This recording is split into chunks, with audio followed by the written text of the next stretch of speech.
नमस्कार, सरोकार प्राइम न्यूजमा यहाँलाई स्वागत छ। म श्रीकृष्ण नेउपाने। सरोकार प्राइम न्यूजमा आज हामीसँग हुनेछन् सरकारद्वारा संसदका दुवै सदनको अधिवेशन आगामी माघ 22 गते बोलाउन सिफारिस।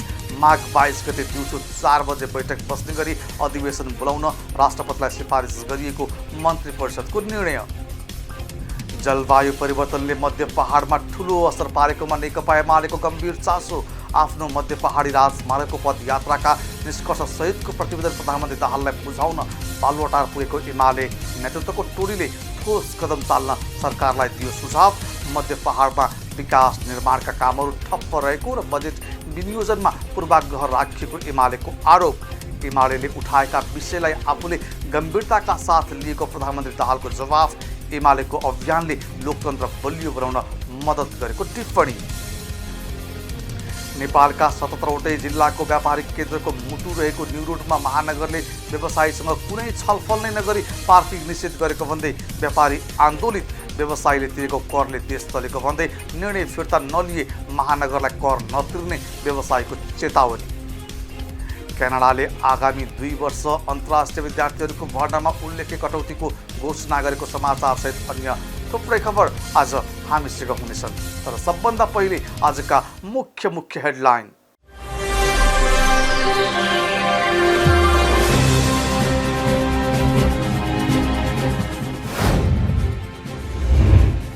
माघ 22 गते संघीय संसदका दुवै सदनको बैठक आह्वान गर्न राष्ट्रपति समक्ष सिफारिस गर्ने सरकारको निर्णय। असीम भण्डारीलाई राष्ट्रिय एन्टी डोपिङ एजेन्सीको संयोजक पदमा मनोनित। एमालेद्वारा प्रधानमन्त्री समक्ष मध्य पहाडी लोकमार्ग पुनः रेखाङ्कन लगायतका 751 बुँदे मागसहितको ध्यानाकर्षण। एमालेको सुझाव कार्यान्वयन गर्ने प्रधानमन्त्रीको आश्वासन। वायु सेवा निगम तथा विमानस्थलहरूको सुधारका लागि भएका कामहरूको प्रतिवेदन पेश गर्न सरकारलाई संसदीय समितिको निर्देशन। दुर्गम क्षेत्रमा सेवा विस्तारका लागि थप 3वटा जहाज खरिद गर्ने पर्यटन मन्त्रीको भनाई। क्यानाडाद्वारा आगामी 2 वर्ष अन्तर्राष्ट्रिय विद्यार्थीहरूको भर्नामा उल्लेख्य कटौतीको घोषणा। कमजोर शिक्षा दिइरहेका कलेजहरूलाई नियन्त्रण गर्न मद्दत पुग्ने विश्वास। प्रधानमन्त्री कप राष्ट्रिय क्रिकेटमा गण्डकी कर्णाली र त्रिभुवन आर्मी विजयी। बागमती कोशी र एफपीएफ पराजित।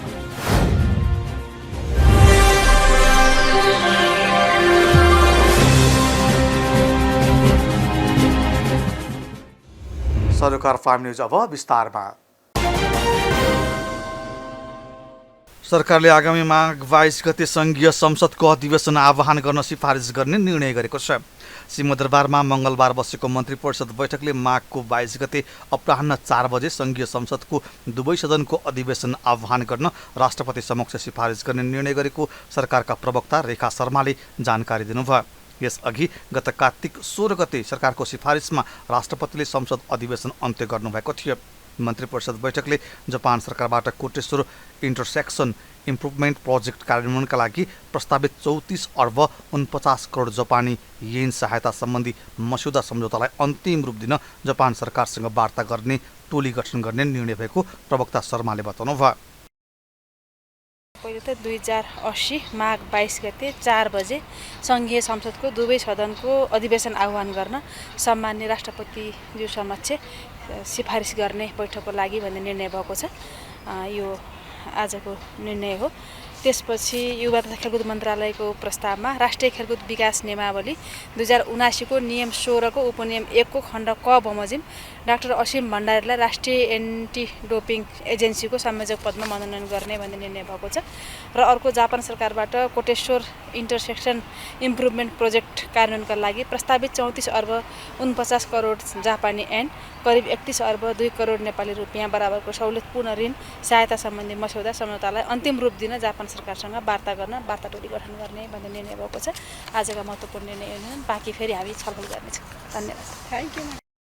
त्यस्तै बैठकले राष्ट्रिय खेलकुद विकास नियमावली 2079 को नियमन 16 को उपनियम 1 को खण्ड क बमोजिम डाक्टर असीम भण्डारीलाई राष्ट्रिय एन्टी डोपिङ एजेन्सीको संयोजक पदमा मनोनयन गर्ने निर्णय पनि गरेको छ।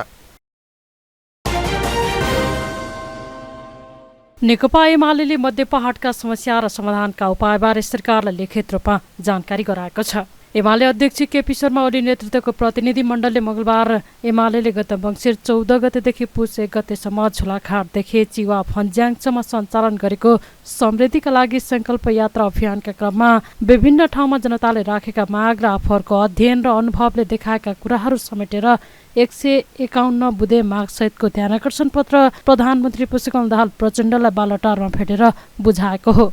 ध्यानाकर्षण पत्र बुझाएपछि सञ्चारकर्मीहरूसँग कुरा गर्दै एमालेका उपमहासचिव प्रदीप गेवालीले विभिन्न 46 क्षेत्रसँग सम्बन्धित 751वटा माग बुझाएको बताउनुभयो। उहाँले जसमध्ये गण्डकीबाट 161, कोशीबाट 170, सुदूरपश्चिमबाट 135, बागमतीबाट 113, कर्णालीबाट 89, लुम्बिनीबाट 75, मध्य प्रदेशबाट 8वटा रहेको बताउनुभयो।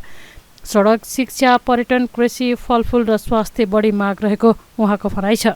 उहाँले उद्योग, ऊर्जा, मोटरेबल पुल, सिंचाई, भवन निर्माण, संस्कृति संरक्षण, भूमि व्यवस्था, बस्ती विकास, खेलकुद, जातीय विभेद, छुवाछुत र हिंसाको विरुद्ध, खानेपानी व्यवस्थापन, स्रोत संरक्षण, भूकम्पको पुनर्निर्माण, सुरुङ मार्ग निर्माण, भूक्षय नियन्त्रण, तटबन्ध लगायतका विषयहरू पनि जनताको प्राथमिकतामा रहेको बताउनुभयो। पूर्वाधारका हिसाबले मध्य पहाडीमा धेरै कामहरू अघि बढेको र ठूलो सकारात्मक परिवर्तन ल्याएको, कृषि, फलफुल र पशुपालनको दृष्टिले उर्वर क्षेत्रका रूपमा मध्य पहाड रहेको बताउनुभयो। जलवायु परिवर्तनले मध्य पहाडमा ठूलो असर पारेकाले सरकारले यसमा ठोस कदम चाल्न सुझाव दिएको उहाँको भनाइ छ। उहाँले मध्य पहाडमा विकास निर्माणका कामहरू ठप्प रहेको र बजेट विनियोजनमा पूर्वाग्रह राखिएको पाइएको पनि उल्लेख गर्नुभयो। उपमहासचिव गेवालीले एमालेको नेतृत्वमा सुरु भएका केही रूपान्तरणकारी योजना असफल पार्न खोजिएको आधारभूत अस्पताल लगायतका विषयमा ध्यानाकर्षण गराइएको बताउनुभयो। यो अभियानको क्रममा जुन जनसमर्थन प्राप्त भयो, जुन जनसहभागिता प्राप्त भयो, त्यसलाई चाहिँ एमालेको मात्रै नभएर लोकतन्त्रप्रति नै, गणतन्त्रप्रति नै जनताको समर्थनको रूपमा हामीले बुझेको, त्यस अर्थमा ग्रहण गरेको कुरा पनि उल्लेख गरेका छौँ। हाम्रा मागपत्रहरू, जनताबाट प्राप्त मागहरूको प्रकृति हेर्दाखेरि हामीलाई कुल 751वटा मागहरू प्राप्त भएका थिए यो अभियानमा। ती विभिन्न 46वटा क्षेत्रसँग सम्बन्धित छन्। यसरी हेर्दा गण्डकीबाट 161वटा, कोशीबाट 170वटा, सुदूरपश्चिमबाट 135वटा, बागमतीबाट 113, कर्णालीबाट 89, लुम्बिनीबाट 75 र मध्य प्रदेशबाट पनि जो जोडिन आउनु भएको थियो उहाँहरूबाट 8वटा गरेर यी मागहरू हामीले प्राप्त गरेका छौँ।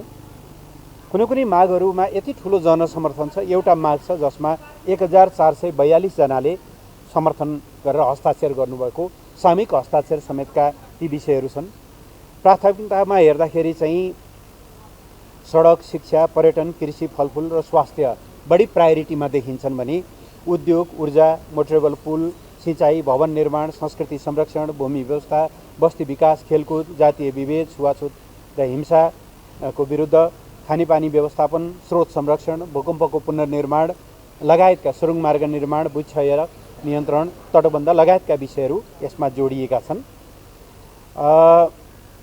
ध्यानाकर्षण पत्रमा हामीले चाहिँ मध्य पहाडमा देखेका विकासका सम्भावनाहरू समेत समेटेका छौँ, जसमा पूर्वाधारका दृष्टिले मध्य पहाडमा धेरै कामहरू अगाडि बढेको, यसले ठुलो सकारात्मक परिवर्तन पनि ल्याएको, कृषि, फलफुल र पशुपालनका दृष्टिले असाध्यै उर्वर क्षेत्रको रूपमा यो रहेको, जलस्रोतको भण्डार भएको, पर्यटनको असाध्यै सम्भावना रहेको, खानी र खनिजहरू पनि रहेको हिसाबले चाहिँ मध्य पहाड समृद्धिको एउटा सेन्टर बन्न सक्छ, हाम्रो त्यो निष्कर्ष छ। तर चुनौतीहरू के छन् त भन्दा हामीले चुनौतीको पनि विषय सरकारलाई ध्यानाकर्षण गराएका छौँ। सबभन्दा पहिलो चुनौती बसाइँ सराई, जसले गर्दा श्रम शक्तिकै अभाव हुने, बस्ती नै निर्जन हुने एउटा स्थिति बनेको छ। त्यसो हुनुमा केही बाध्यात्मक कारणहरू छन्, केही चाहिँ पछिल्लो समय निर्माण गरिएको जुन एउटा न्यारेटिभ छ, यो नेपाल बन्दै बन्दैन, यस्तै हो, यो लथालिङ्ग हुन्छ, विदेशमै सबै चिज छ भन्ने गरिकन सम्प्रेषित गरिएको त्यो मनोविज्ञानले पनि काम गरेको छ। त्यसलाई चिर्नका निम्ति सरकारले ठोस कदम चालोस् हामीले भनेका छौँ। दोस्रो, बसाइँ सराईको कारणमा वस्तुहरूको उत्पादन भएर पनि तिनीहरूले उचित मूल्य नपाएको कुरालाई हामीले बढी जोड दिएका छौँ। त्यस भएर कृषि उत्पादनहरूको उचित मूल्य निर्धारण, बिचौलियाहरूलाई कन्ट्रोल गर्ने कुरा, विदेशी उत्पादनलाई कर लगाएर भए पनि स्वदेशी उत्पादनको संरक्षण गर्ने कुराहरू गरेका छौँ। भूमिहीनहरू ठुलो सङ्ख्यामा देखिए, पूर्जा नपाएका मान्छेहरू धेरै ठुलो सङ्ख्यामा देखिए उनीहरूको समस्या समाधानका लागि हामीले ध्यानाकर्षण गरेका छौँ। बाँदर, बनेल, दुम्सी जस्ताहरूको कारणले पनि खेतीपाती लगाउन मान्छेहरू निरुत्साहित भइरहेको, बसाइसराईको कारण बनेको देख्यौँ।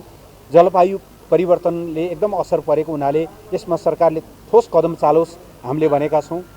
उद्यमी व्यवसायीहरू असाध्यै निरुत्साहित भएको, ब्याङ्कको ब्याज दर, कर प्रशासकहरूको असाध्यै अमैत्रीपूर्ण व्यवहार, भ्रष्टाचार, कुशासन, यी विभिन्न कारणले गर्दाखेरि व्यवसायहरू बन्द हुँदै गरेको कुरालाई हामीले ध्यानाकर्षण गरेका छौँ।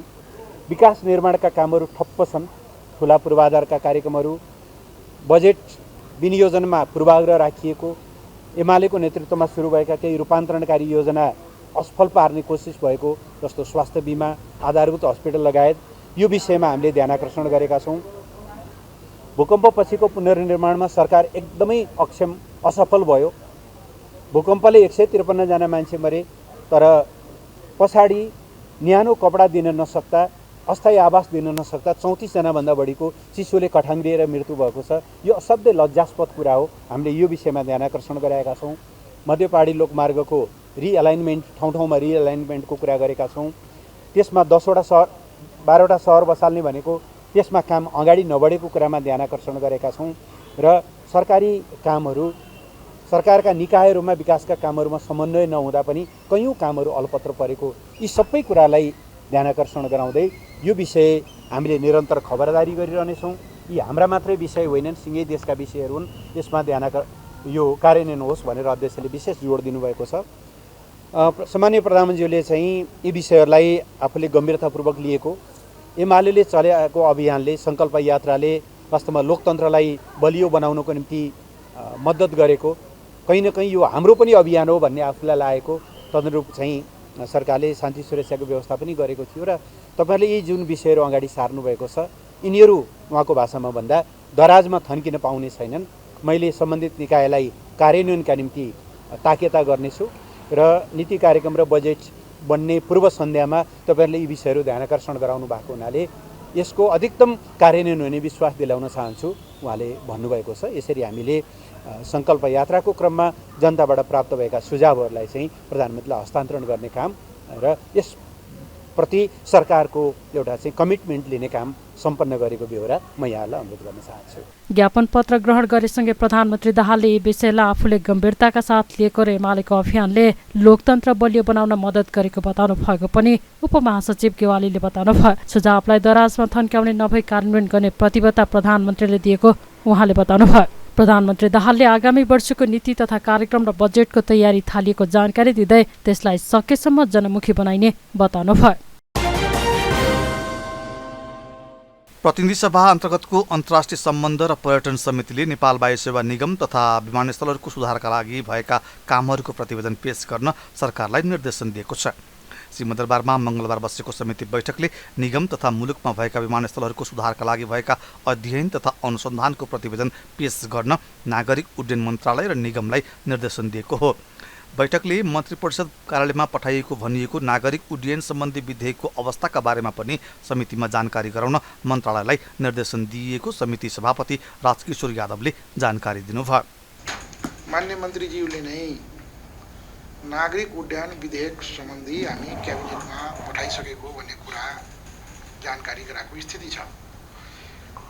हाम्रो सचिवालयले त्यहाँ प्रधानमन्त्री कार्यालय या विधेयक हेर्ने शाखामा कुरा गर्दा त्यो विधेयकको बारेमा स्पष्ट जवाब आइरहेको छैन।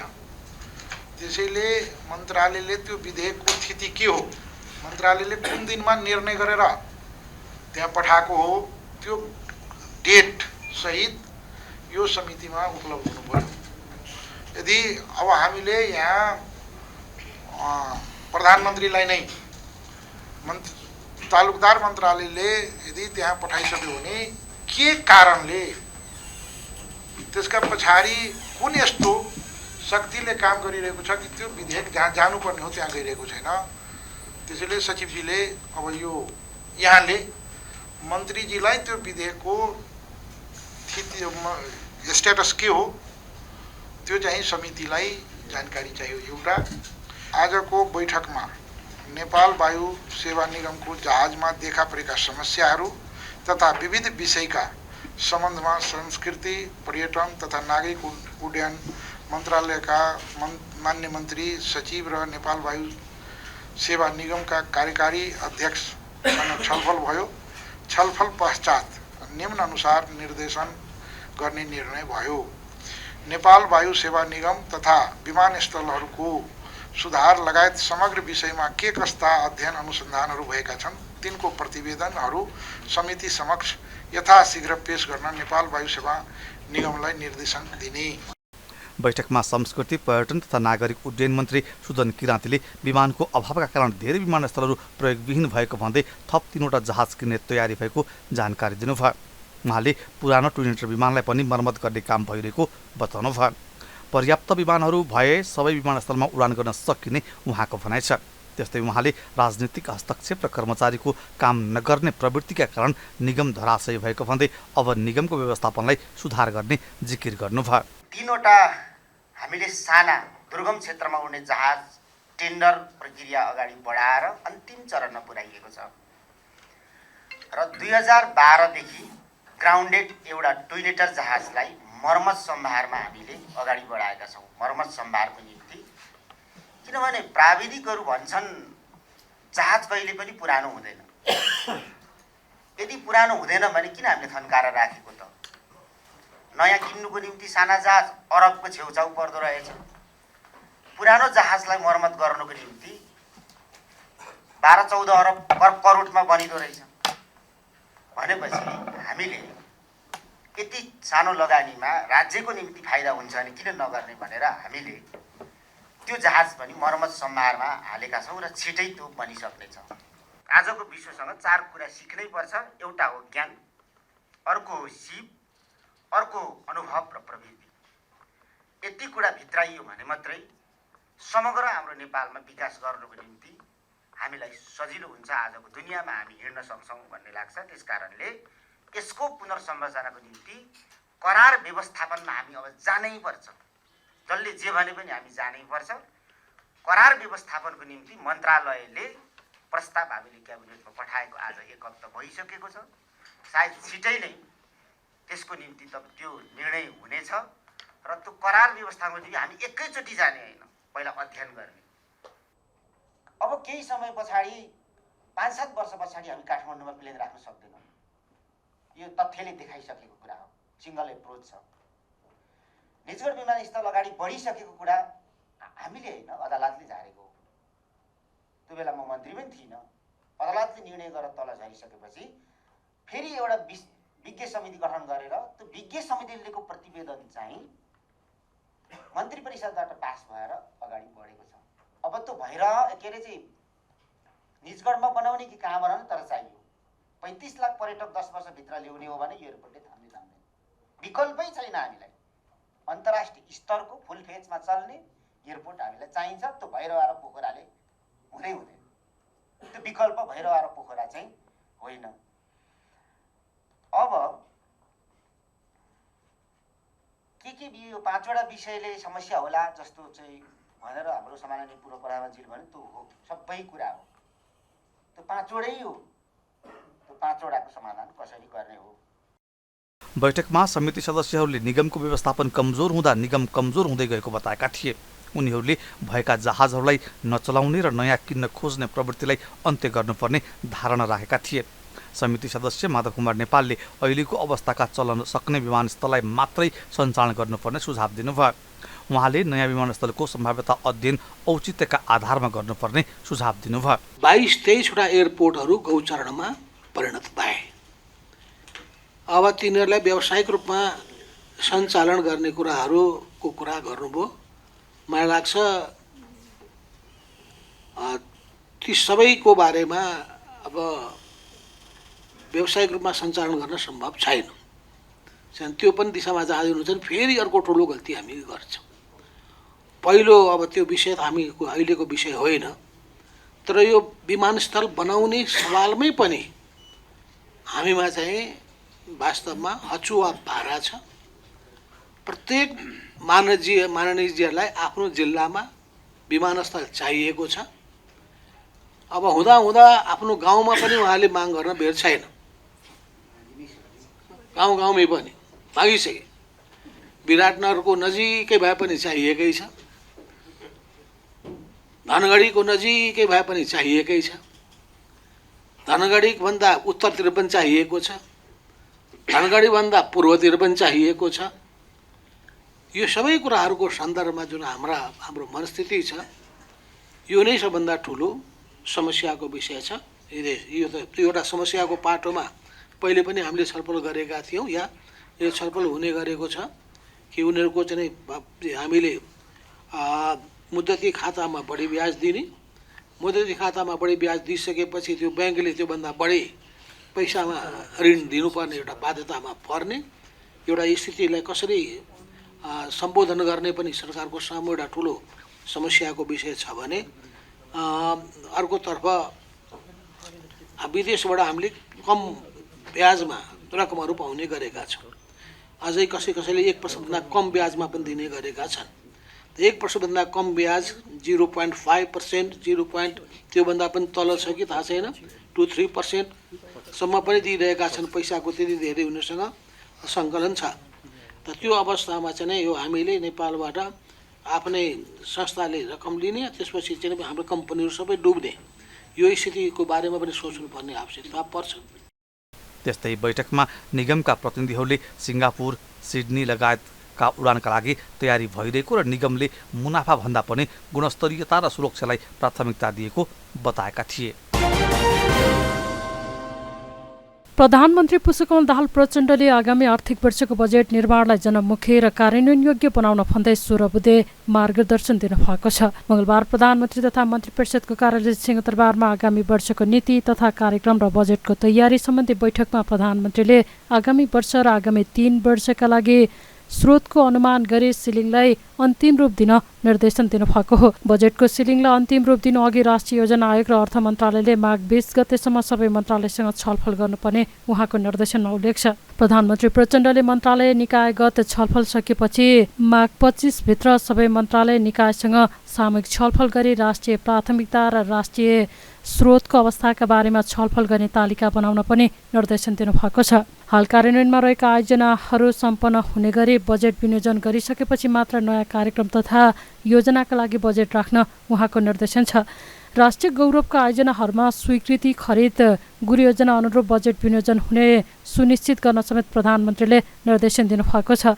बहुवर्षीय स्रोत सुनिश्चितता दिइएका आयोजना तथा कार्यक्रममा आवश्यक बजेट विनियोजन गरिसकेपछि मात्रै अन्य आयोजना तथा कार्यक्रममा बजेट राख्न र पूर्व तयारी पूरा भएका आयोजनामा बैङ्कमा प्रविष्ट भएका र प्रतिफल दिने आयोजनाको लागि मात्र बजेट राख्न भन्नुभएको छ। त्यस्तै प्रदेश तथा स्थानीय तहबाट कार्यान्वयन हुने आयोजना तथा कार्यक्रमका लागि मन्त्रालयहरूमा बजेट राखी आर्थिक वर्षको बेचमा मन्त्रालयहरूले सशर्त अनुदानको रूपमा प्रदेश र स्थानीय तहमा पठाउने प्रवृत्ति बन्द गर्न पनि प्रधानमन्त्रीले निर्देशन दिनुभएको छ। आयोजना वर्गीकरण मापदण्ड विपरीत हुने गरी सङ्घीय तहमा कार्यक्रम तथा आयोजना नराख्न र बजेट छर्ने परिपाटी पूर्ण रूपमा अन्त्य गर्न पनि प्रधानमन्त्रीले निर्देशन दिनुभएको छ। स्वास्थ्य तथा जनसङ्ख्या मन्त्री मोहन बहादुर बस्नेतले पूर्ण खोप कार्यक्रममा अपेक्षित सफलता पाउन नसकेको भन्दै असन्तुष्टि व्यक्त गर्नुभएको छ। स्वास्थ्य सेवा विभागको परिवहन कल्याण महाशाखाले मंगलबार काठमाडौँमा आयोजना गरेको राष्ट्रिय दादुरा रुबेला खोप अभियान 2080-81 को उच्चस्तरीय बैठकलाई सम्बोधन गर्दै स्वास्थ्य मन्त्री बस्नेतले कर्मचारीको कार्यशैलीप्रति असन्तुष्टि पोख्दै क्षमता अनुसार काम नभएको बताउनु भएको हो। सरकारले सन् 2026 सम्म दादुरा रुबेला निवारण गर्ने लक्ष्य लिएको भए पनि यही गतिमा काम गर्ने हो भने त्यो सम्भव नभएकोले स्वास्थ्यका हरेक कर्मचारीले आफ्नो काम गर्ने शैली परिवर्तन गर्न आवश्यक रहेको मन्त्री बस्नेतले बताउनुभयो। देशभरिका 72 वटा जिल्ला पूर्ण खोप जिल्लाका रूपमा घोषणा गरिसकिएको भए पनि देशभरि पूर्ण खोप लिएका बालबालिकाको सङ्ख्या 52% भन्दा माथि उठ्न नसकेको भन्दै यसरी लक्ष्य पूरा नहुने उहाँले बताउनुभयो। सन् 2023 मै निवारण गरिसक्ने लक्ष्य लिएको भए पनि कर्मचारीकै ढिलासुस्ती र गैर जिम्मेवारीपनका कारण त्यो पूरा हुन नसकेर सन् 2026 को लक्ष्य लिएको भए पनि जिम्मेवारीका साथ काम भइ नरहेकाले फेरि अर्को मिति तोक्नुपर्ने अवस्था आउन नहुने उहाँले बताउनुभयो। स्वास्थ्यका कर्मचारीको अहिलेको काम गर्ने तौर तरिका परिवर्तन नभए स्वास्थ्यमा अपेक्षाकृत नतिजा हासिल गर्न कठिन हुने बताउँदै मन्त्री बस्नेतले सरकारले दिएको जिम्मेवारी गहन ढङ्गले वहन गर्न सबै कर्मचारीलाई निर्देशन दिनुभयो। स्वास्थ्य मन्त्रालय मानवीय समवेदना बोकेको मन्त्रालय भएको बताउँदै उहाँले परिणाममुखी नतिजा आउने गरी काम गर्न आग्रह गर्नुभयो। यति धेरै गम्भीर विषय छ कि यसमा हामीले ढङ्ग पुर्याएनौँ र समयमा खोप दिन सकेनौँ भने हामीले नेपाली जनताहरूलाई कुरूप बनाउँछौँ, अपाङ्ग बनाउँछौँ, रोगी बनाउँछौँ, बनाउँदैनौँ। दिनुपर्ने खोप टाइममा हामीले नदिएपछि हामी अपराधी हो कि होइन? त्यसको अर्थमा हामीले हाम्रा नागरिकहरूको जीव ज्यानमाथि खेलवाड गर्ने भयो। त्यो अर्थमा त हामी अपराधी पनि हौ नि त। त्यसैले अब यसलाई अलिकता ध्यान दिएर हिँड्नुपर्ने अवस्था छ र मलाई चाहिँ भन्नुहुन्छ भने म आज यसको मात्रै होइन अरू पनि 2-4 कुराहरू छन् अलि हामी अधोगतितिर जाने खालको काम हामीले गरिरहेछौँ र स्पष्ट भाषामा चाहिँ हामीले ह्युमन रिसोर्सको संरचना परिवर्तन गर्नुपर्छ भने पनि गरौँ, कुनै नीति परिवर्तन गर्नुपर्छ भने पनि गरौँ। होइन पैसा त आएकै छ, जहाँबाट पनि ल्याएकै छ, काम भएको छैन र यसका लागि चाहिँ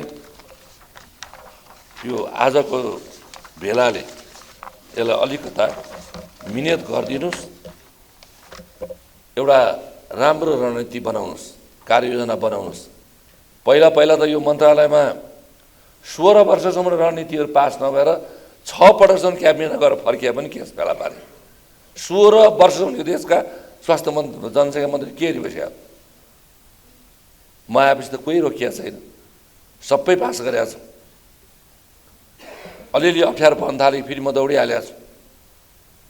40% बजेट कटौती भयो, हामीले फेरि 13 अरब त ल्याइहाल्यौँ। अहिले फेरि यो 50 करोडको एउटा सिलिङ थियो विभिन्न सङ्घीय अस्पतालहरूलाई सहयोग गर्ने, त्यो फिर्ता गर्ने भने अर्थ मन्त्रालयले। फेरि म गएँ, औचित्य पुष्टि गऱ्यौँ, साथीहरू पनि जानुभयो, आउने भयो। 753वटा पालिकाका कुरा गरेका छौँ, आधी जति त झन्डै बन्दैछ, इक्विपमेन्ट छैन। फेरि त्यो वर्ल्ड ब्याङ्कले भ्याक्सिन किन्न दिए पैसा पनि फेरि फिर्ता गर्न लागे। हाम्रा साथीहरू कराउनु भयो, मैले भने तपाईँहरू नआतिनुहोस्, म जसरी ल्याउँछु। औचित्य पुष्टि गऱ्यौँ, त्यो पैसा ल्याए हामीले पाउने नै भयौँ। र भोलि राम्रो काम गर्दै गयो भने सहयोगीहरू त यो क्षेत्रमा जति भयो नि पाइन्छ, जति भयो। कसैले घुर्काउनु नि पर्दैन, कुनै डोनरले घुर्काउनु नि पर्दैन, कसैले धम्क्याउनु नि पर्दैन र हामीले आँतिनुपर्ने अवस्था पनि छैन। तर काम राम्रो गर्नु पऱ्यो, रिजल्ट ओरिएन्टेड काम गर्नु पऱ्यो। मानवीय संवेदना बोकेको मन्त्रालय हो। हाम्रा साना साना गल्तीले ठुल्ठुलो दुर्घटनाहरू हुनसक्छ। हामीले गरेको सानो राम्रो कामले ठुल्ठुला उपलब्धिहरू हुनसक्छ, मान्छेको ज्यान बच्न सक्छ, ज्यान जान सक्ने स्थिति हुन्छ। त्यस कारणले गर्दाखेरि हामीलाई गाली गलौज र आक्षेप कति आइरहन्छ।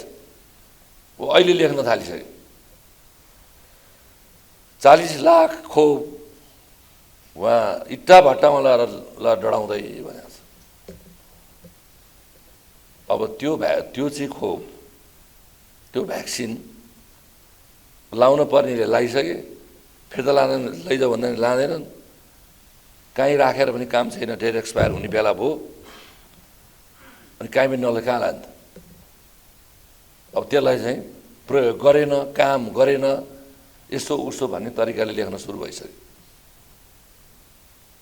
अब यो हिजो समयमा हामीले जुन तरिकाले भन्यो त्यो हामीले त्यो बेला काम गऱ्यौँ, पुर्यायौँ र अलिक बढी आयो। त्यो अहिले प्रयोग हुने भएन, प्राविधिक कारणले पनि त्यसको प्रयोजन छैन अहिले। त्यो गाली गलौज गरेका गरे हुन्छन्, राम्रा काम कहिले गरे भन्ने हुँदैन। तपाईँ हामीले राम्रा काम बन्द गरेका छौँ नि धेरै, त्यसको धेरै आश राख्नु पनि हुँदैन। राम्रो काम गर्ने हो, गरेर जाने हो, कसले के भन्छ त्यसको पछि लाग्नुपर्ने काम पनि छैन। वीर अस्पतालमा अर्थ मन्त्रालयले बजेट 8-9वटा शीर्षकमा चाहिँ बजेटै विनियोजन भएन। त्यो बेलामा तलै दिन गल्ती भयो, वीर अस्पतालको नि गल्ती हो, स्वास्थ्य मन्त्रालयको योजना महाशाखाको पनि गल्ती भएको छ। मैले हेर्दाखेरि अर्थ मन्त्रालयले दिएको छैन, त्यहाँ पनि गल्ती भइरहेछ। त्यस कारणले अलिअलि त्यहाँ समस्या हुन खोज्यो, भइसकेका थिएन। टीका कर्मचारीले के लेख्छन्, खत्तम भयो वीरस्थलमा बात बन्द भयो भन्छ। त्यो भन्ने को भन्दा वीरस्थल कर्मचारी को कर्मचारी भन्दा हाजिरै नलागिकन जारी खाने कर्मचारी हो। 15 दिन एक दिन हाजिर गर्ने त्यो जारी खाने कर्मचारीले लेख्छ। देश यस्तो व्यथितिमा चलिरहेछ। अनि पैसा चाहिँ कसले दिएन भन्दा मोहन बहादुर बस्नेतले दिएन, स्वास्थ्य मन्त्री दिएन भन्छ। म आउने बेला सकिसकेका केस थियो। 100 शैय्यादेखि 300 शैय्यासम्मका अस्पतालमा नर्स र प्यारामेडिक्सको पढाइ हुने गरी काम अगाडि बढिसकेको र निकट भविष्यमै 300 शैय्याका अस्पतालमा MBBS सम्मको अध्ययन गर्ने व्यवस्था गर्ने योजनाका साथ आफू अगाडि बढेको भन्दै मन्त्री बस्नेतले निकट भविष्यमै नेपाल चिकित्सा शिक्षाको हब हुने दावी गर्नुभयो। राष्ट्रिय प्रजातन्त्र पार्टीका अध्यक्ष राजेन्द्र लिङदेनले कङ्ग्रेस सचिएर आए सहकार्य गर्न तयार रहेको बताउनु भएको छ। विश्व हिन्दू महासङ्घले मङ्गलबार काठमाडौँमा आयोजना गरेको कार्यक्रममा लिङदेनले गणतन्त्र, धर्मनिरपेक्षता, सङ्घीयताका विषयमा कङ्ग्रेस सचिएर आए सहकार्य गर्न तयार रहेको बताउनु भएको हो। उहाँले माओवादीको एजेन्डालाई कङ्ग्रेसले सही छाप गरेकाले मुलुक धर्मनिरपेक्ष हुन पुगेको बताउनु भयो। अध्यक्ष लिङदेनले कङ्ग्रेसले राप्रपालाई अछुत जस्तो व्यवहार गरेकै कारण राष्ट्रिय सभा निर्वाचनमा एमालेसँग मिल्नु परेको धारणा राख्नुभयो। उहाँले आफूलाई हिन्दूवादी भन्नेहरूले नै राप्रपालाई मत नदिएका कारण राजसंस्था सहितको हिन्दू राष्ट्र स्थापित गर्न समस्या भएको बताउनुभयो। धर्मनिरपेक्ष हुनुमा दलहरू र नेताभन्दा बाहुन छेत्री नै बढी दोषी भएको उहाँको भनाइ छ। त्यस्तै उहाँले भ्रष्ट नेताहरूका कारण राजनीतिप्रति जनतामा वितृष्णा जागेको पनि बताउनुभयो। हिन्दू धर्म अथवा हिन्दू राष्ट्र भन्नुहोस् अथवा हिन्दू अधिराज्य भन्नुहोस्, त्यो चिज माला जपेर नारा लाएर मात्रै आउँदैन। त्यसका केही पद्धति र प्रक्रियाहरू छन्। त्यसको लागि तपाईँ दिलदेखि हिन्दू राष्ट्रको पक्षमा हुनुहुन्छ अथवा हिन्दू अधिराज्यको पक्षमा हुनुहुन्छ भने जसले मैले चुनाव जितेँ भने नेपालमा हिन्दू अधिराज्य कायम गर्छु अथवा हिन्दू राष्ट्र कायम गर्छु भनेर आफ्नो घोषणापत्रमा लेखेर आएको पार्टीलाई भोट दिनुपर्छ। तर भन्ने बेलामा हिन्दू राष्ट्रको कुरा गर्ने, तर भोट दिने बेलामा धर्मनिरपेक्ष पक्षधर पार्टीलाई भोट दिने, अनि कसरी तपाईँ चाहिँ हिन्दू धर्मको पक्षमा इमान्दार हुनुहुन्छ भनेर विश्वास गर्ने लगाउनुहोस्। म चन्द्रजीलाई यसभित्र बाँध्दिनँ, त्यहाँदेखि बाँकी सबैलाई म भन्न चाहन्छु, तपाईँहरू कति मान्छेले गएको चुनावमा हिन्दू राष्ट्र चाहिन्छ, हिन्दू राष्ट्र ल्याउँछु भन्ने पार्टीलाई भोट दिनुभयो? विश्व हिन्दू महासङ्घमै बस्ने मानिसहरूले, यो अभियानमै हिँड्ने मानिसहरूले पार्टीहरूलाई, नेताहरूलाई दोष दिएर हुन्न। नेताहरूको त आफ्नो बाध्यता थियो होला, बिके होलान्, उनीहरूको वचन गएको थियो होला, सत्ता मोहमा परे होला, विदेशीहरूसँग झुके होलान्, परिबन्धमा परे होलान्। तर तपाईँले ती पार्टीहरूलाई, त्यो धर्मनिरपेक्षताको पक्षधरलाई भोट नदिएको थियो भने उनीहरू कहाँबाट संविधान सभामा पुग्थे र कहाँबाट नेपाललाई धर्मनिरपेक्ष राष्ट्र बनाउँथे भन्नुहोस् त? नेपाललाई धर्मनिरपेक्ष बनाउनमा जति पार्टी र नेताहरू दोषी छन्, जति विदेशीहरू दोषी छन्, त्यो भन्दा उनीहरूलाई भोट दिने, ती पार्टीहरूलाई भोट दिने तपाईँ हिन्दू हो भन्नेको हात कम दोषी छैन। त्यो राप्रपा खालि कम्युनिस्टसँग, के कम्युनिस्टसँग भन्नु, एमालेसँग बेसी मिल्छ भन्ने पिरपिराउ छ काङ्ग्रेसी जनहरूलाई। चन्द्रजीसँग मेरो राम्रै सम्बन्ध छँदैछ। अब चन्द्रजी जस्तो तपाईँहरू सबै हुनुभयो भने त सबैसँग हामी मिलिहाल्छौँ नि। मलाई अस्ति सरकारमा सहभागी भएको बेला पनि साथीहरूले भन्दै हुनुहुन्थ्यो, होइन सरकारमा जाँदै नजानु भन्ने कुरा त होइन, तर यो माओवादीलाई नै प्रधानमन्त्री मानेर चाहिँ राजेन्द्र लिङदेन किन गएको भन्ने कुरा हामीले बुझ्नै सक्नु न भनेर चाहिँ नि प्रश्न गर्नेहरू चाहिँ मैले भेटेँ। र मैले माओवादीलाई अथवा प्रचण्डलाई किन नमान्नु पर्ने भनेको गणतन्त्र ल्याउने, धर्मनिरपेक्षता ल्याउने, संघीयता ल्याउने भनेको चाहिँ यही प्रचण्ड हो। तिमीहरू यही चिजको विरोध गर्छौ अनि यसैलाई मान्छौ भनेर मैले भने र आज पनि भन्छु। यसमा पिर गर्नु पर्दैन कसैले कि प्रचण्डले त सिधा इमान्दारितासँग भनेका थिए। उनले चाहिँ आन्दोलन घोषणा गर्दैखेरि उनी नै हुन् नेपालमा गणतन्त्र चाहिन्छ, धर्मनिरपेक्षता चाहिन्छ भन्ने, पछि संघीयता पनि चाहिँ बोकेर आउने मान्छे त उनी हुन्। तर अहिले यहाँ बसेका मञ्चदेखि तल बसेका सबैले सम्झौँ त प्रचण्डले चाहेर मात्रै यो देशमा गणतन्त्र, धर्मनिरपेक्षता, संघीयता आउँथ्यो? प्रचण्डको तागत थियो, विदेशीहरूको तागत थियो। काङ्ग्रेसले त्यहाँ लाछा भनेपछि, काङ्ग्रेसले मानेपछि देशमा गणतन्त्र, धर्मनिरपेक्षता, संघीयता आयो र नेपालले यो दुर्गति बिहोर्नु पर्यो। त्यसकारण प्रचण्ड भन्दा बढ्ता दोषी काङ्ग्रेस हो भन्ने कुरा मेरो ठम्याइ छ। त्यसकारण कि काङ्ग्रेस सचिनु पर्यो कि हामी सबै मिलेर अब यो काम लाग्दैन भनेर सक्नु पर्यो। अब अहिले राष्ट्रिय सभामा पनि अब घुमिफिरी एमाले र राप्रपा मिल्यौँ। अब एमाले के भन्छ, कोशीमा हामी मिल्दाखेरि प्रतिस्पर्धा हुने रहेछ, तपाईँहरू एक सिट लिनुहोस्, हामी एक सिट लिन्छौँ भन्छ। हाम्रो सानो सिट सङ्ख्यालाई पनि उसले बराबरीको मान्यता दिन्छ। त्यो काङ्ग्रेस भन्ने पार्टी चाहिँ राप्रपालाई चाहिँ अछुत जस्तो व्यवहार गर्छ अनि हामी उसको भैया पार्टी भएर जान्छौँ त। कार्यक्रममा कङ्ग्रेस नेता चन्द्र भण्डारी लगायतलाई सम्मान गरिएको थियो। सेना दिवसका अवसरमा नेपाली सेनाले फोटो तथा युनिट विशेष प्रदर्शन आयोजना गरेको छ। नेपाली सेना सम्बन्धी विगतदेखि वर्तमानसम्मका गतिविधिहरू झल्कने विशेष प्रदर्शनको प्रधान सेनापति प्रभुराम शर्माले उद्घाटन गर्नुभयो। माघ 13 गतेसम्म चल्ने प्रदर्शनमा हात हतियार उपकरणहरू राखिएको छ।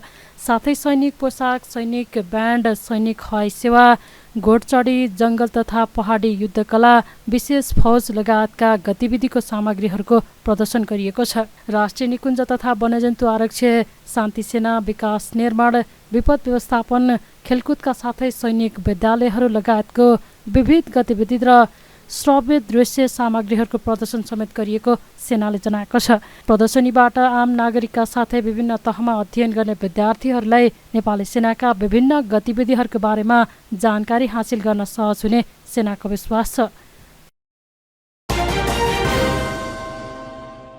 न्युरोड क्षेत्रको सडकमा पार्किङ गर्न रोक लगाउने काठमाडौँ महानगरपालिकाको निर्णय विरुद्ध व्यापारीहरू आन्दोलित भएका छन्।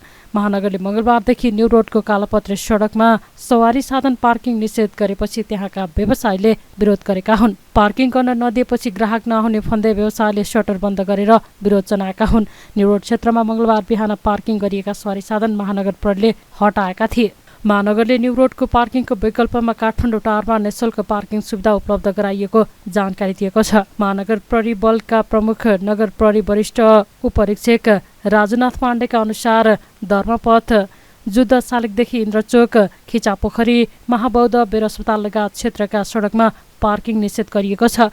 महानगरले न्युरोड क्षेत्रका सडकमा नो पार्किङ लेखिएको सङ्केत चिन्ह समेत राखेको छ। प्रदर्शनमा उत्रिएका व्यापारीले नेपालको 77वटै जिल्लाको व्यापारिक केन्द्रको मुटु रहेको न्युरोडमा महानगरले व्यवसायीसँग कुनै छलफल नै नगरी पार्किङ निषेध गरेको भन्दै आपत्ति जनाएका छन्। उनीहरूले व्यवसायले तिरेको करले नै देश चलेको भन्दै निर्णय फिर्ता नलिए महानगरलाई कर नतिर्ने चेतावनी दिएका छन्। स्थानीय बासिन्दाहरू यसको घोर विरोध गर्दछ र यो नेपालको 77 जिल्लाको यो मुटु व्यापारिक केन्द्र भएको नाताले आज हामीले हाम्रो घर खेत राखेर सम्पूर्ण ब्याङ्कमा राखेर सरकारले सबै जिम्मा लाएर व्यवसाय गरेको छौँ। भर्खरै भूकम्प र कोरोनाले थलिएर व्यवसायहरू आफ्नो व्यवसायको लयमा फर्किँदै गरेको अवस्थामा काठमाडौँ महानगरपालिकाले व्यवसायीको कुनै पनि कुराहरू सुनवाई नगरिकन, व्यवसायीसँग कुनै पनि सम्पर्क नगरिकन, व्यवसायी र स्थानीय बासिन्दासँग केही छलफलै नगरिकन आज 14 घण्टा 12 घण्टाको बिचमा आज ब्ल्याक टकमा भएको पार्किङ सबै हटाऊ भनेर उहाँले जुन निर्देशन दिनुभएको छ त्यो हामीलाई सही छैन। त्यो हामी घोर भर्त्सना र घोर विरोध गर्दैछौँ। आजकै दिन अहिलेकैबाट जहाँ जहाँ हामीले पार्किङ राखेका थियौँ त्यो ठाउँमा हामी पार्किङ राख्छौँ र राख्न पाउनुपर्छ भन्ने हाम्रो माग हो। सरकारलाई हामीले आज देश जस्तो अवस्थामा भए पनि व्यवसायीको एक हिस्साले सरकार चलाएको छ। महानगरपालिकाको प्रमुख स्थानीय प्रतिनिधिहरू तपाईँ कान खोलेर सुन्नुहोस्। यदि व्यवसायीले कर तिर्दैन भने, यदि व्यवसायीले तपाईँलाई राजस्व तिर्दैन भने तपाईँको महानगरपालिका, तपाईँको विकास र निर्माणका कामहरू सबै ठप्प हुन्छन्। आजकै दिनबाट हामी महानगरपालिका स्थानीय प्रशासन यसअघि महानगरपालिकाले झोछे क्षेत्रमा सवारी पार्किङ निषेध कार्यान्वयन गरिसकेको छ भने दरबार मार्ग क्षेत्रको सडक किनारमा पनि पार्किङ निषेध गरेको थियो। सो क्षेत्रका व्यापारीहरू त्यसको विरोधमा उत्रिए पनि महानगरपालिकाले पार्किङ निषेधको निर्णय फिर्ता लिएको छैन। नेपाली कांग्रेसका नेता डाक्टर शेखर कोइरालाले संविधान कानुनका लागि राजनैतिक दलका नेताहरूले अग्रसरता लिनुपर्ने बताउनु भएको छ। मंगलबार विराटनगरमा आयोजना गरिएको कृष्णप्रसाद कोइराला सम्मान समर्पण कार्यक्रममा नेता कोइरालाले मुलुकको अवस्था अत्यन्तै गम्भीर रहेकाले संविधान कानुनका लागि राजनैतिक दलका नेताहरूले अग्रसरता लिनुपर्ने बताउनु भएको हो। उहाँले मुलुकमा भ्रष्टाचार र दण्डहीनता बढ्दै गए पनि जवाफदेहिता कसैसँग नभएको बताउनु भयो। उहाँले मुलुकको राजनैतिक, आर्थिक, सामाजिक, धार्मिक र सांस्कृतिक सबै क्षेत्रमा विकृति र विसङ्गति देखिएकाले जनताले विद्रोह गर्नुपर्ने अवस्था आएको धारणा राख्नुभयो। भ्रष्टाचार दिनानुदिन बढेर गयोस्, दण्डहीनताले पराकाष्ठा भइसक्यो भने त्यसको कुनै सीमै छैन भने पनि हुन्छ। जवाबदेही कोही जिम्मेवार देखिँदैन, उत्तरदायी छैन। पारदर्शीको त पुरै भएन। भ्रष्टाचार भइरहेको छ भने त्यहाँ पारदर्शी हुने कुरै भयो। अनि हामी के भन्छौँ भने हामी लोकतान्त्रिक गणतन्त्रमा एकदम रमाइरहेका छौँ, राम्रो छ भनिरहेका छौँ। यसलाई कसरी हामीले राम्रो पार्न सक्ने, त्यतातिर तपाईँ हामी सबैको ध्यान जान जरुरी छ भन्ने मलाई लाग्छ। पिताजी कृष्णप्रसाद कोइराला स्मृति परिषदले आयोजना गरेको सो कार्यक्रममा पिताजी कृष्णप्रसाद कोइराला सम्मान पूर्व प्रधान न्यायाधीश कल्याण श्रेष्ठलाई प्रदान गरिएको थियो। सम्मान ग्रहणपछि बोल्दै पूर्व प्रधान न्यायाधीश श्रेष्ठले 2072 सालको संविधानमा अनेकौं त्रुटि रहेकाले पुनरावलोकन गर्ने बेला आइसकेको धारणा राख्नुभयो। उहाँले प्रजातन्त्रको लाभ जनताले अनुभूति गर्न नपाए वितृष्णा उत्पन्न हुने र विद्रोह हुन सक्ने तर्फ राजनीतिक दलका नेताहरू सचेत हुनुपर्ने जिकिर गर्नुभयो। दलहरूको आन्तरिक जुन प्रजातन्त्र छ, नेपालको प्रजातन्त्रको झलक त्यही हेर्यो। जुन ढङ्गको प्रजातन्त्र आन्तरिक दलमा छ त्यही प्रजातन्त्र हाम्रो हो र प्रजातन्त्र विकासोन्मुख भएपछि देश चाहिँ विकसित हुन्छ र हुँदैन। यस्तो विरोधाभास, हाम्रो विरोधाभास छ र कस्तो देखियो भने हाम्रो चाहिँ एउटा जेनेरेसनले हामीलाई प्रजातन्त्र दियो, सुशासनका आधारहरू दियो, हकहरूका आधारहरू दियो र उहाँले योगदान दिएको कुरा हामी धन्यवाद दिएर बिदा पनि गर्नुपर्छ। उहाँले जनताले हारेको र नेताले जितेको प्रजातन्त्रले मुलुकको विकास गर्न नसक्ने धारणा व्यक्त गर्नुभयो। सरकार प्राइम न्यूज आजलाई यति नै। सम्पूर्ण युनिटलाई बिदा दिनुहोस्। सत्य, तथ्य र निष्पक्ष समाचारका लागि हेर्दै गर्नुहोला सरकार टेलिभिजन। नमस्कार।